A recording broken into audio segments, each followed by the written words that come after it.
যুগান্তরের একটি রিপোর্ট, বিদ্যুৎ খাতে হরিলুটে হাসিনা, বিপু সহ যেসব রাঘব বোয়াল জড়িত।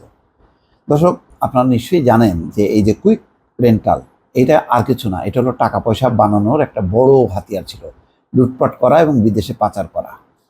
এটা ছিল একটা খুবই সহজ এবং সবচেয়ে চমকপ্রদ জিনিস, এবং সেই কারণে দেখবেন যে নসরুল হামিদ বিপু সরকার, এই 5 বছরের সরকারে এই মন্ত্রীরা আসছে গেছে, কিন্তু কেউ কেউ কিন্তু একদম ঠিক আছে, যেমন আসাদুজ্জামান কামাল, তারপরে এই বিপু, নসরুল হামিদ বিপু, এরা কিন্তু ঠিক আছে, কারণ এইসব জায়গা হচ্ছে টাকার খনি, এবং সেই খনি তারা রীতিমতো দেখিয়েছে যে বিদ্যুতের স্বয়ংসম্পূর্ণ করা হচ্ছে, কিন্তু এর আড়ালে যে কি পরিমাণ টাকা তারা পাচার করেছে, এটা এক অবিশ্বাস্য কাহিনী। আওয়ামী লীগ সরকার আমলে বিদ্যুৎ খাতে হরিলুটের অন্যতম উৎস ছিল কুইক রেন্টাল বিদ্যুৎ কেন্দ্র। তখন বিনা টেন্ডারে প্রয়োজনের চেয়ে দ্বিগুণের বেশি, যা দরকার তার চেয়ে বেশি বিদ্যুৎ কেন্দ্র স্থাপনের অনুমতি দেওয়া হয়। একটার পর একটা বিভিন্ন বড় বড় কোম্পানি, যারা বিদ্যুৎ খাতে কখনো ব্যবসা করেনি, তারাও লাভ দিয়ে আসছে, এসে তারা পাওয়ার স্টেশন করা শুরু করছে। এই যে এই কারণ এতে লুটপাট করা সহজ, তেল আনবে একদম বিনা শুল্কে, সেই তেল বাইরে পাচার করবে, টাকা পেমেন্ট হবে ডলারে, সেই ডলার বাইরে পাচার করা যাবে। মানে সবচেয়ে সহজ কাজটা হচ্ছে এই কুইক রেন্টাল বিদ্যুৎ। আর বিদ্যুৎ কেন্দ্রের ক্যাপাসিটি চার্জের নামে আওয়ামী লীগ সরকার 15 বছরেরও বেশি সময় ধরে কয়েক বিলিয়ন ডলার দেশের বাইরে পাচার করেছে। আপনার কুইক রেন্টাল এমন একটা জিনিস, আপনি যদি বিদ্যুৎ নাও কেনেন কোনো কেন্দ্র থেকে, তারপরে আপনাকে ক্যাপাসিটি চার্জের নামে আপনাকে পয়সা দিয়ে যেতে হবে।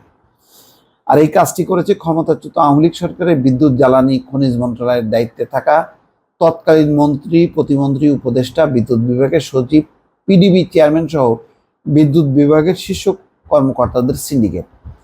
এর মধ্যে বিদ্যুৎ প্রতিমন্ত্রী নসরুল হামিদ বিপু ছিলেন মূল হোতা, আর সিন্ডিকেটের গডফাদার হিসেবে কাজ করতেন পতিত সরকারের সাবেক জ্বালানি উপদেষ্টা তৌফিক এলাহি চৌধুরী এবং সাবেক মুখ্য সচিব আবুল কালাম আজাদ এবং আহমেদ কাইকাওয়াস।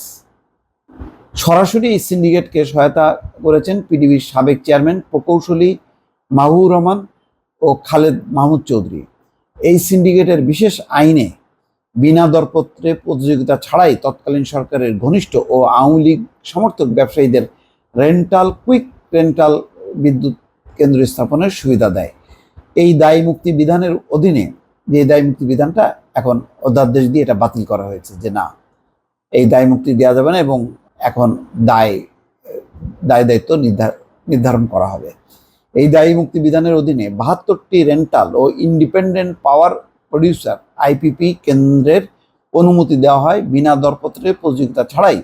এসব বিদ্যুৎ কেন্দ্রের বড় অংশই পেয়েছেন তৎকালীন সরকারের ঘনিষ্ঠ ও প্রভাবশালী ব্যবসায়ীরা। এর মধ্যে সামিট, ওরিয়ন, দেশ এনার্জি, ডরিন পাওয়ার, ইউনাইটেড অন্যতম। সে সময় বিনা দরপত্রে বিদ্যুৎ কেন্দ্র পাওয়ার শীর্ষে ছিল সামিট গ্রুপ, এবং এই জন্যই তো সামিট গ্রুপ ওই আজিজ খান, সিঙ্গাপুরের মানে সেরা ধনীদের মধ্যে একজন। অন্তর্বর্তী সরকারের বিদ্যুৎ, জ্বালানি ও খনিজ সম্পদ বিষয়ক উপদেষ্টা মোহাম্মদ ফাজুল কবির খান বলছেন, নতুন করে কুইক রেন্টাল চুক্তি নবায়ন করা হবে না। আওয়ামী লীগ সরকারের আমলে করা চুক্তিগুলো 2টি কমিটি পর্যালোচনা করছে। কমিটির পরামর্শের ভিত্তিতে আমরা কাজ করব। এই বিষয়ে যথাযথ চিন্তা করেই পিডিবিকে সিদ্ধান্ত নিতে বলে দিয়েছি। দর্শক, এই হচ্ছে অবস্থা। ভালো থাকবেন। আল্লাহ হাফিজ।